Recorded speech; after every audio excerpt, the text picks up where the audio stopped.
mbote balandi ya sango ya Congo Kinshasa ngai el brevier longa le bassin de savoir na yebi sur liboso na bino pona conseiller la bino entretien na maître Basile Mpoyo awa na kati ya base ya INC pamba te baimboka bazalaki na posa komona mwana mboka Vital Kamerhe kozala penza premier ministre mais likambo yango epesi moi confusion boyoka ye c'est mingi sango ya Congo boni santé santé sa malamu lelo oyo pongi ya bato nyonso esili kolamuka pongi esili na miso pamba te baimboka bazalaka kolela likambo ya nani fazo ya ebonga wana ya primature lelo tomoni bapesi yango na moto moko akanaka te mpona yo lokola politique ezali déception to mpe ezali exploit. Bon, eza déception te parce que peuple congolais asengaki mwa mingi ke premier ministre azobima te mais président de la République Félix Antoine Tshisekedi Tshilombo abandaki koluka moto oyo akomema vision na ye liboso et puis mutu oyo akokokisa vision na ye et puis mutu yango wana le président Félix azwaki ye nde lobby banomaki ye comme premier ministre. Ezali déception te parce que tant tozolobela premier ministre actuel aza mutu moko ya pamba te soko tali CV na ye na cursus na ye o comprendre que non c'est un homme azana expérience ebele mayele oyo azana yango oyo apesaka bana na ye ya classe mayele pe oyo ye oyo azana yango epina oyo akwa kosangisa yango na mokonzi ya mboka eke mboka ekende liboso ezali déception te c'est un homme à féliciter toza koféliciter parce que azali moto ya pamba te lokola bato nyonso l'oiseau rare que le président Félix Tshisekedi abanda koluka azui le premier ministre ela makambo ezokende liboso tomilai kotambusa mwa micro na biso na balabala kotuna baimboka lolenge ni bayambi mokonzi oyo banomeli bapesi bango ya sika nga na koyebisa oyo ke baimboka baleli pamba te bango balikaki ete mokonzi mboka okende kolubola mwana mboka Vital Kamerhe mpona kofandisa ye mpenza na kiti wana to mpe bonga wana pamba te bayebaki ke ye azali mpenza moto oyo soki afandi wana bolamu ekozala mais bino bolobaka boyokaka population bosali makambo etamboli nzela moko na population te okomona teke ezali déception tokoyebisa na bana mboka boyo eke il faut bazala kimia et choix ya premier ministre oyo ya sika ezali pe choix ya peuple congolais tango peuple congolais azoloba bango bazalaki na posa bamona Vital Kamerhe comme le premier ministre. Le président Vital avait répondu à cette question que Yebisika azali pe à l'aise et puis ezali te fonction nde esalaka mutu me mutu nde asalaka fonction et toza kosenga kaka na peuple congolais bazala kimi bakozala décide ezali pe déception ata moko te musala malamu ekosalama boloba te ke ayebani azali moto munene c'est un professeur il a un parcours oyo bato mosusu bazala nango te azali oiseau rare peuple congolais azala na kimia azala pena esengo parce que le premier ministre tel qu'il est là chef nae ezali président de la République parce que le président de la République il est le chef de l'exécutif ya mboka na biso et vision oyo ekozala appliqué na gouvernement actuel ezali vision ya mwana mboka Félix Antoine Tshisekedi Tshilombo et que peuple congolais akozala décide peuple congolais azala na esengo parce que makambo malamu ekosalama le premier ministre azali obligé ya koexécuter programme ya président de la République donc programme ya président de la République ezali malamu mingi tango pe bomoni ke premier bimaki il a pris la parole ezambala liboso to moni nomination bauti ko nommer ba nommer mutu yango mbala moko mutu yango abimi liboso batu azui pe parole apesi pe ba grande ligne na maloba na ye alobaki na ye awa mpona combattre ba antivaleur na ye awa mpona bonne gouvernance na ye awa mpona exécuter programme ya président de la République Félix Antoine Tshisekedi Tshilombo ezali éducation santé sécurité na sociale ezali bosenga ya bana mboka et le premier ministre akokokisa yango ekosala mabongo parce que il sera là à tout moment en train d'être coaché par le président de la République. Donc le président Vital Kamerhe là où il est à l'aise Dirkab ya Mkonzambo Kaisa poste Moukete, peuple Sengaki, mais le président a fait son choix. Le choix aussi, c'est un bon choix. Tous nous sommes contents parce qu'il n'est pas n'importe qui à Rosala Msala Malam. Maintenant, nous avons dit que tout le monde bino baimbo kabolobaki tant to ko ba bino baimbo kandongi to ngito lobela mokonza mboka ambele fesi sekedi bino bazali bato ko lobela cash alobaki était il va déboulonner le système dictatorial à commencer par régime baptiste et puis na régime ozali ya kabili akei ko lubola kaka na régime dictatorial oyo moto a expérience ya kosala kaka na régime dictatorial ko pesa ye bonga oyo philosophie ni beaucoup de mana politique. Beaucoup de système, beaucoup de système, beaucoup plus de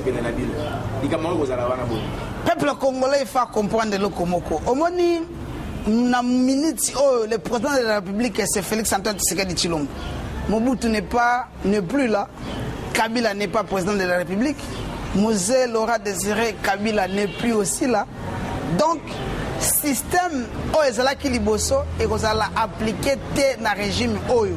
Le président avait dit qu'il va déboulonner le système dictatorial. Makamonyo Siamabe, où est-ce na mboka oyo. Kozanga état de droit. Donc, Makamonyo Siamabe respecté na ba régime oyo leka. Na ba président oyo ba leka et vous allez appliquer na mboka oyo. Donc, ba peuple congolais basa la kimio. Le système, où est le système à Kabila, est le système à Mouzé Laurent Désiré Kabila, est le système à Laurent Désiré Mobutu. Donc le système nyonso ya mabe oyo bango ba appliquer na mboka oyo avec le nouveau régime ya Félix Antoine Tshisekedi Tshilombo et ko sala mate. Donc biso ba ibatu ba comprendre que na mutu ya mboka tozana mokonzi ya sika o azana vision ya sika parce que makambo belé oyo Félix azo sala etikala ko sala manamboka na biso te peuple congolais azana miso azomona bazala de cité et puis bakozala pe de cité makambo minene ezo ya et puis ekosalama donc bazala kimio système nyonso ya mabe ici déjà ici parce que le président est clair yango moni ke to bana koluka oiseau rare que mutu oyo babana lo bake yenda kozala premier ministre onda kozala premier ministre toyoka pe ba kombo ezaki ebele mais quand Félix a che choix nae a pesé na pouvoir nae alobi tozo nommé Ilunga zaki nommé azawana aosala musala azana service ya peuple congolais parce que mutu oyo bako juger bila na ezali Félix Antoine Tshisekedi Tshilombo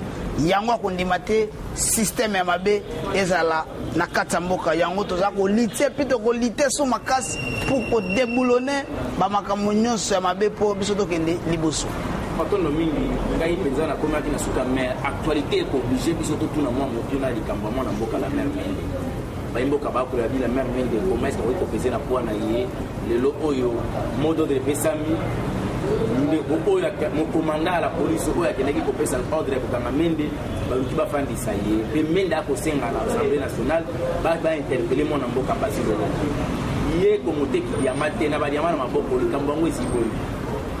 Bon, au moni na mboka o état de droit ezali bakangaka mutu kaka bongo te et puis pour okanga mutu il faut qu'on respecte pe mibeko.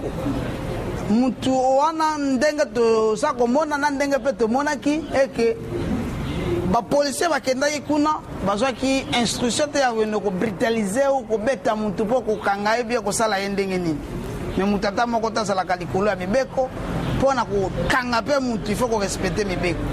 Mais ce qui est koloba awa ke likamongo za ndenge nini batu ba comprendre ki bien te ou batu ba comprendre bien te ça que mwana mboka Lambert Mende azali na jama oyo soki ndeko na ye soki ndenge nini utaki na province kote ya zaki élu nde basimbaki yango biso toza kotuna mutuna est-ce que jama wana bango batu bazana jama wana ya 87 kara bazana ba mikanda o eza ko permettre bango ba exploiter diamant soki bazana yango te d'office il faut ba interpeller bango détention illégale ya minerai ya mboka il faut diamant ne comme na gouvernement faut diamant na pe soki gouvernement te eke na présence de la République soki mutu wana zana mikanda te po ndenge tozoyebela mutu wana zana mikanda te diamant wana ba ko détenir yango bongo te il faut ba yana yango et pas bakonzi mboka oyo bazali habilité ya kosimba yango soki baza yango te bakozala interpellé parce que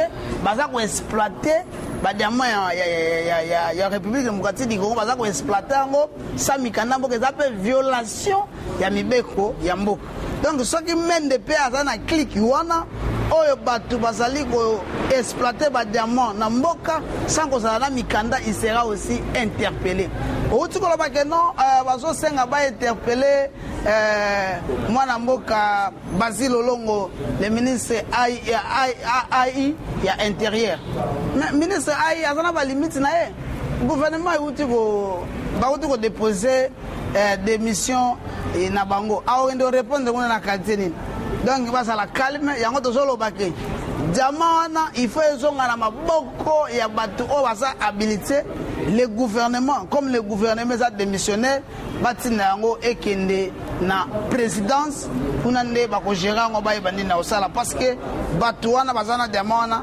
bazali na mikanda oyo eza kosenga bango te bazala na yango alors eza normal il faut poursuivre bango soki eza ya mende il va répondre devant les instances parce qu'il n'a pas les documents pour exploiter diamant na mboka na biso.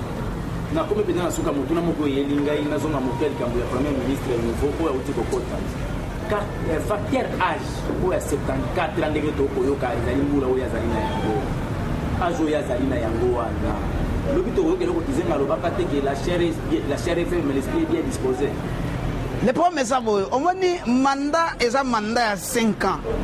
Ce n'est pas seulement obligé, il y a Premier ministre à ça, 5 ans, pour que bon numéro à ça, Premier ministre. Le Premier ministre peut faire une année, mais à travailler dans bien. Na politique, facteur âge et contact à la note, il peut avoir 80 ans ou 83 ans, il peut avoir 60 ans, il peut avoir même 50 ans. Et parce que la Constitution va déterminer l'âge pour comme Premier ministre. Donc, atteindre à 80 ans, comme à 73 ans, et ça, on m'a bête, à et puis, et liboso, et ce qu'il y a comme on a Kasuki, le président peut nommer un autre Premier ministre. Donc, facteur âge, ça faux débat. À quoi travaille à une année, à 6 mois, mais ce que le Moussala n'a bien, l'objectif est haut et aux alarmes. Placé parce que bientôt là, le gouvernement, il fait bilan. Au plus dans 2 semaines, le gouvernement est bilan. Et puis, même l'Assemblée nationale a présenté le programme Naya Bandi. Le programme Naya a accès au et qu'on a exécuté. Ce qu'on a dans une année et qu'on a dans 3 mois, il peut aussi démissionner. Alors, que non, na sali musala na ngai na koki na suki eza problème te. Mais ce qui peut alors à sali musala ne bien lobi akendeti na suka 5 ans et ça peut problème te. Donc facteur âge et ça problème te mais mayele na ye na boanya na ye wasana yango ezali pe malamu mingi ko permettre biso peuple congolais pona emema biso tokende liboso et ko zala pe malamu mingi. Kotala mona mboka Kengo Wadongo. Tango bozalaka na opposition na Kengo Wadongo. Opposition républicaine ya Salaka. Azalaki penza opposant Vincent Sidimo. Omoni ce que totangi mibeko ya mboka na biso. La loi portant organisation et fonctionnement ya parti politique et sengi que opposition ezala et puis na quatre opposition il faut tout un représentant ya opposant nyonso. Ba législative o eleka tout ce que la porte-parole ou représentant à opposante, mais tout royo à Kosala. Donc, Kosala, opposition républicaine, et ça qu'il faut que Toboya Nabiso, Makambo Tengami Yamabe, Toboya violence, Toboya Makambo Minduki, Toboya Biloko Moa Kosala, Banda Kosala matin avec une brutalité, mais tout ça la Biloko Selo, Mibeko. Mibeko est sengi que Lelo, ce qui est président a sali malam et que biso dans l'opposition républicaine. Il faut un nimayango. Ce qui te dit que le président a sali makambo et que makamboana et sali malam te. L'opposition républicaine a zawana kaka pona kola sabana mboka que non, ce que le président a dit, ce n'est pas ça. Donc a sali en quelque sorte a contrôle contrôler l'action du président de la République. Ce qui est simbi, abeti maboko. Ce qui est simbi te, alobia est simbi te. Moussa ne zawana, eza mabete. Donc na mboka démocratie zali opposition républicaine eza na yango, yango bande ko na biso mususu bandimi ko sala yango, eza mabete parce que na mboka na biso ezali reconnu. Comme mabatu na phase ya ba violence, ndeza mabe comme ils ont reconnu ba sala opposition républicaine, ba sala yango et puis ba okende pe liboso tour na bango pe ekoya ba pe ba remplacer bango ba sala pe opposition républicaine lorsqu'il y a des bonnes choses de Beti Maboko, bonnes choses le président Félix a accepté ya kopesa Moïse Katumbi kopesa passeport oyebisa ye zonga na mboka na biso de façon que non makambo nyonso e bana ba koza en exil et sili yaka na mboka na biso. Alors, avec cet acte, on va toujours accepter, comme hier accepté que non, le président, c'est Félix Antoine Tshisekedi Tshilombo. Les lois sont que tous en Amboka, ceux qui toyent, c'est ça grâce à eux, ils appellent Makamba Malam. Donc, ils ont mabete, pour reconnaître Moutou Soka Sali Malam, pour reconnaître Rango, ils allaient mabete. Maintenant, nous avons dit que nous avons une opposition radicale, nous avons une opposition républicaine, nous avons une opposition républicaine, nous avons une opposition républicaine. yango bakomisaka ye petit bake kolubolo bapesi ye pebonga mais comme na tourna bino boko senga bato bake la républicaine pona ni to sengi bato bake na républicaine te mais c'est que bato bango moko nde bazana choix ko sala ba balingi basala opposition radicale eza bango ba balingi basala opposition républicaine eza bango mais ba oyo bazali na kati opposition républicaine soki président sali malamu balobaka ketelo eza malamu soki président sali mabe balobaka eza mabe eza te que non esika pembe zali ozomona onga ka noir ezali bongo te époque a déjà évolué makambo déjà essayer changer donc toujours pour imposer bato te basala l'opposition républicaine ezana bato oyo basoko ndima basala ba opposant radical ba ope bandimi basala opposition républicaine eza choix na bango biso tozana majorité tozana pouvoir makambo wana eza na kata maboko na bango et puis bayebi ndenge nini bazokumbela mboka ou bien bayebi ndenge nini bazokumbela ba action na bango ou bien ba idée na bango na ba vision na bango par rapport à ba parti politique na bango. Diloba Souka bana mboka bayeba que le président Félix Antoine Tshisekedi Tshilombo abanda koluka wazora bauti ko nomeye bako juger premier ministre OEP aye tant à représenter gouvernement na ye papesa EP 100 jours ba comprendre que non makambo ya sika eye na président Félix Antoine Tshisekedi Tshilombo bande kona biso biloko ya sika ezokoma na ville ya Kinshasa lelo lisola saute mouton ezali réalité kala mingi te bokomona ke mboka na biso ekomo kokana na ba mboka mususu parce que à l'époque régime outi ko kende et même ki biso na ba discours ebele biso to na ba discours ebele te mais biso to yende na ba acte quand on parle on pose des actes et puis on avance il faut batuba yebelo ko wana et que tozali ko kende esika moko na ko sil ces mission OT sans ko placer mot par rapport à Martin Fayulu.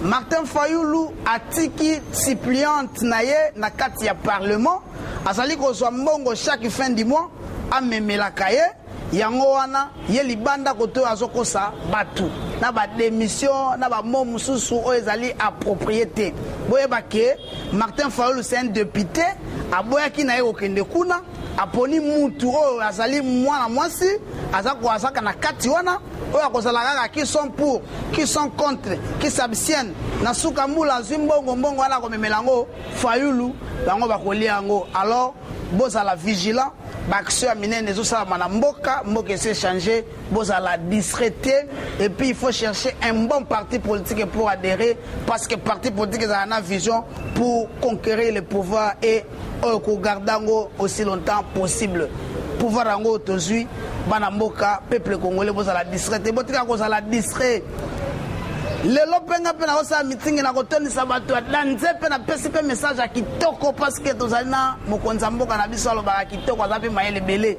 ezate boko ndo telemaka na moi oyoki ba message moko ezanga tina apo zongi na ndaku okomolela nzala Congolais zwa mayele. Wana bauti kolanda maître Bazine Poyo oyo penza za la kamoto na bwanya apesa ki bwanya na ye pamba te ba imboka bososoli ngai pe na komi na suka soki to sepela ki na émission to pesi nzambe merci pe to lobino mama Chantal Ayao ba merci ebele pe ba bon séjour na ye awa na kati mboka Congo précisément na Kinshasa to sala ka nde to lobaki soki na zangi simo na mwasi oyo ndeko na nga Douglas ko sepela te non mitela Marlène Aigle jeune petite nzete ya bolingo la femme qui a sauté l'infidélité et l'égoïsme en un seul jour maman ya bana na ngai mera ba Indira Gandhi na ba Tiberger Queen pourquoi pas na cordon bien fait na kati base INC to sala ka ndenge to lobaki to zolo bakaka boye na verbe po biso to lingaka mwa mingi verbe likolo ate yini ndenge ni ko ba lukaka parapluie te po aibe sika ya ko ikotelemelela. Eshima, votre magazine qui bat au rythme de l'actualité. Une réponse à vos besoins en information, un éclairage dans divers domaines. Impartial, documenté, instructif. Eshima au cœur de l'info. Retrouvez la nouvelle édition. Exclusivité. Joseph Kabila, une vie pour un empire. 4e président de la République démocratique du Congo et 17 ans passés au pouvoir. Pour y arriver, Joseph Kabila Kabange a incarné la stabilité et l'autorité. Imprévisible, tacticien et fin stratège, Kabila ne laisse rien paraître. À travers Kabila, la RDC a trouvé quelqu'un qui lui ressemble et la défend. FCC, l'art de perdre la présidentielle pour tout diriger. Province, développement du Kasaï, Dieudonné PM, tout au côte, le profil idéal. Son objectif, faire du chef-lieu de la province, Chikapa, un puissant carrefour économique. Découverte, Janine Mabunda, une femme d'exception au perchoir de l'Assemblée nationale.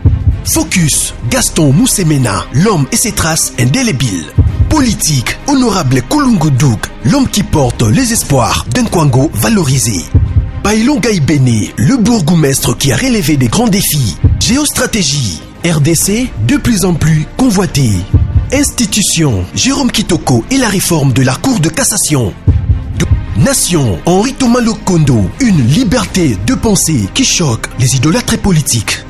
Interview, politique extérieure selon Jean-Pierre Alumba. Économie, Gopas, un éléphant blanc choyé par la RVA. Retrouvez l'intégralité du magazine Eshima dans les kiosques. Eshima Magazine, un nouveau standard d'information.